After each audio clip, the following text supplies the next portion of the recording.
Yaxşı insan olmaq üçün mütləq Tanrıya inanmalıyıq? Bu elə bir sualdır ki, sanki sadə görünür, amma əsrlərdir ki, ən böyük beyinləri, filosofları, alimləri düşündürür. Bir anlıq təsəvvür edin. Əgər yuxarıdan heç bir ilahi nəzarət olmasaydı, cəmiyyətimiz darmadağın olardı. Tam bir xaosa sürüklənərdikmi? Gəlin bu çox dərin sualın cavabını birlikdə axtaraq. Baxın, bu sualın ən məşhur ifadəsi budur. Əgər Tanrı yoxdursa, deməli hər şeyə icazə var. Buna bəzən ateist dilemması da deyirlər və bu həqiqətən də çoxlarını narahat edən bir fikirdir. Yəni, əgər əxlaq qaydaları bizə, deyək ki, yuxarıdan verilməyibsə, onda bizi bir-birimizə pislik etməkdən saxlayan nədir? Bu, bəziləri üçün, bilirsiniz, qorxunc bir boşluqdur, sanki altımızda mənəvi bir uçurum var. Yaxşı, bəs əgər cavab heç gözləmədiyimiz bir yerdədirsə, tamamilə başqa bir istiqamətdədirsə. Məşhur primatolog Frans de Waal məhz bunu deyir. Onun fikrincə, əxlaqın köklərini anlamaq üçün müqəddəs kitablara yox, təbiətin özünə, bizim ən yaxın qohumlarımıza, primatlara baxmalıyıq. Bəli, meymunlara. Görəsən onlar bizə bu böyük sual haqqında nə öyrədə bilər?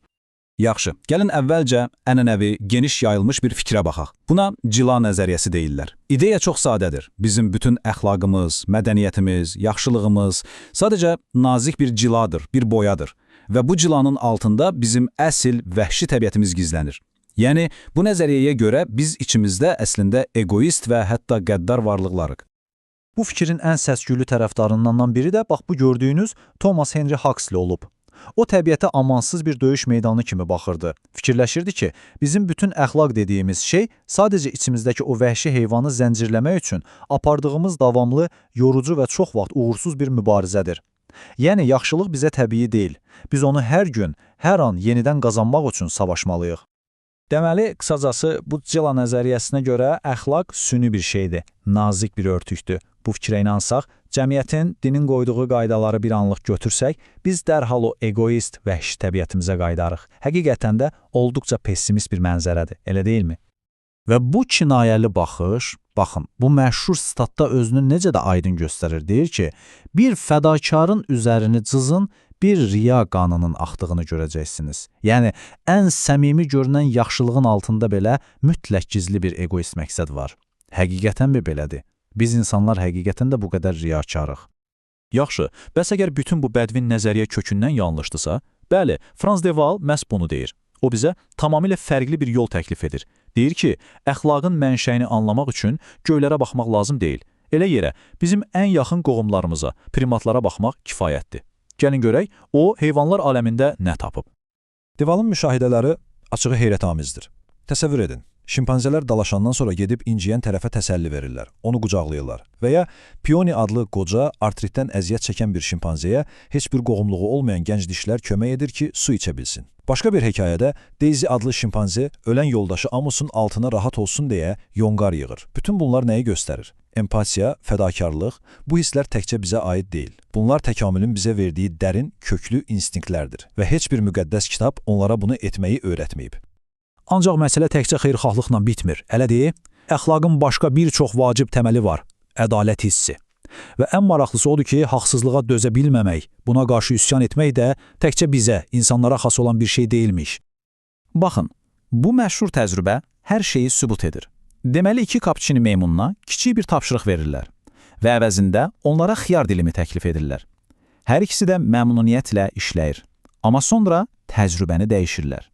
Meymunlardan birinə eyni iş üçün xiyar yox, daha ləzzətli bir şey, üzüm verirlər.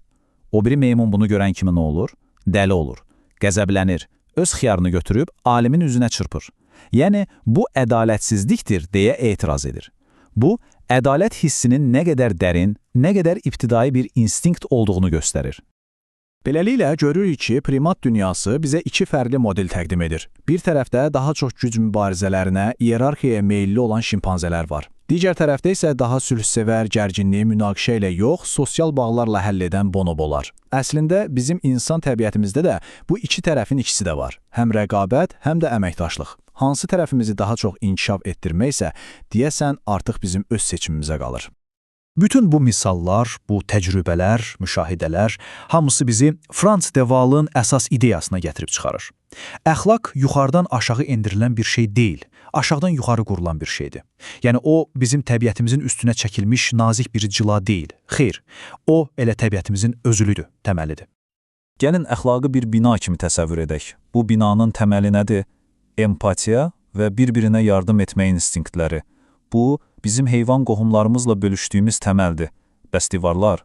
Onlar da əməkdaşlıq və ədalət hissindən hörülür. Bəs dam? Bax, dam artıq insana məxsus olan şeylərdir. Bizim zəkamız, mədəniyyətimiz, mürəkkəb qaydalarımız. Amma dam binanın özü deyil, onun sadəcə bir hissəsidir. Yəni, əxlaq sonradan icad etdiyimiz bir şey deyil, milyonlarla illik təkamülün inşa etdiyi möhkəm bir quruluşdur. Yaxşı, bura qədər hər şey aydındır. Bəs bütün bunların bizim bugünkü həyatımız üçün mənası nədir? Elm və dinin rolu haqqında bizə nə deyir? Yəni, əgər əxlaq onsuz da bizim təbiətimizdə varsa, o zaman dinə və ya başqa mənəvi sistemlərə nə ehtiyac var? Baxın, de Waal burada çox incə, amma çox vacib bir məqama toxunur. Deyir ki, elm bizə əxlaqın ingrediyentlərini verə bilər. Yəni, mərhəmət hissinin, ədalət duyğusunun, bioloji köklərini izah edə bilər. Amma bizə yaxşı bir həyatın reseptini vermir. Başqa cür bilsək, elm niyə empatiya hiss etdiyimizi anlamağa kömək edir. Amma bizə kimə qarşı mərhəmətli olmalı olduğumuzu diktə etməməlidir. O qərar, o resepti necə hazırlamaq artıq bizə, bizim mədəniyyətimizə, dəyərlərimizə qalır. Deməli, səhv başa düşməyək, de Waal, elm hər şeyin cavabıdır, dinə ehtiyac yoxdur demir. O, sadəcə elmin təhlükəli istifadələrinə qarşı da bizi xəbərdar edir. Məsələn, Yevgenika, elmi irqçilik kimi dəhşətli tarixləri unutmamalıyıq. Onun əsas dediyi budur. Yaxşılıq etmək potensialı, qabiliyyəti bizim içimizdədir. Biologiyamızda kodlaşdırılıb. O, bizim sonradan öyrəndiyimiz süni bir şey deyil, kimliyimizin təməl daşıdır. Beləliklə, bütün bu araşdırmanın yekun nəticəsi nədir? Əxlaq, dünən icad etdiyimiz kövrək bir şey deyil. O, sosial varlıqlar kimi keçirdiyimiz milyonlarla illik tarixin birbaşa nəticəsidir. O, yuxarıdan bir əmr kimi gəlmir. Əksinə, içimizdən, təbiətimizin dərinliklərindən böyüyür. Və bu da bizi son, amma bəlkə də ən vacib suala gətirir. Sizi bu sualla baş-başa buraxmaq istəyirəm. Əgər yaxşılıq, mərhəmət, ədalət hissi bizim təkamülümüzün təbii bir parçasıdırsa, onda insan olmaq əslində nə deməkdir? Bu fikri həqiqətən qəbul etsək, bu bizim cəmiyyətlərimizi, bir-birimizə olan münasibətimizi necə dəyişə bilər? Həqiqətən də düşünməyə dəyər.